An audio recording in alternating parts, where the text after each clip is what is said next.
ଯାଜପୁର ଜିଲ୍ଲାର ବ୍ୟାସନଗର ପୌର ପରିଷଦର ମୁଣ୍ଡମାଳଠାରେ ଥିବା ସରସ୍ୱତୀ ଶିଶୁ ବିଦ୍ୟା ମନ୍ଦିର ବ୍ୟାସନଗରଠାରେ ବିଦ୍ୟାଳୟ ସ୍ତରୀୟ ଜ୍ଞାନ ବିଜ୍ଞାନ ମେଳା ଅନୁଷ୍ଠିତ ହୋଇଯାଇଛି।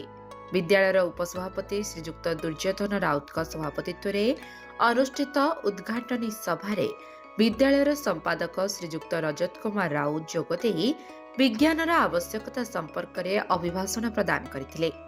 विद्यालयर कोषाध्यक्ष श्रीजुक्त दामोदर परिड़ा धन्यवाद अर्पण करथिले।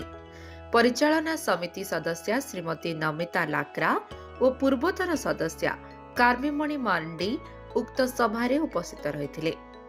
उद्यापनी उत्सव मुख्य अतिथि भावे व्यासनगर संकुलर प्रमुख तथा जारका उच्च विद्यालयर विज्ञान शिक्षक श्रीजुक्त अशोक कुमार सतपथी जोगदेई विज्ञानर उपयोगिता संबंध में पिलामानंको प्रेरणादायी वक्तव्य प्रदान करथिले।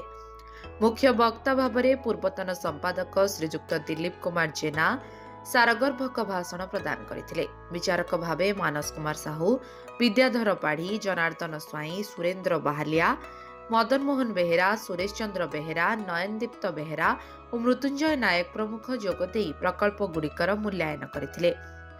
विद्यालयर विज्ञान प्रमुख नरेंद्र कुमार दास ज्ञान विज्ञान मेलार वृत्त कथन करने सह पुरस्कार वितरण उत्सव को परिचालन करथिले। विद्यालयर प्रधान आचार्य त्रिलोचन प्रधान उभय उद्घाटनी और उद्यापनी उत्सव में अतिथि परिचय प्रदान करथिले। मेलारे विद्यालय पक्षरु विज्ञान प्रकल्प, विज्ञान प्रश्नमंच, गणित प्रकल्प आदि प्रदर्शित होइथिला। विद्यालयर 350 रु अधिक छात्र छात्री अंशग्रहण करथिले।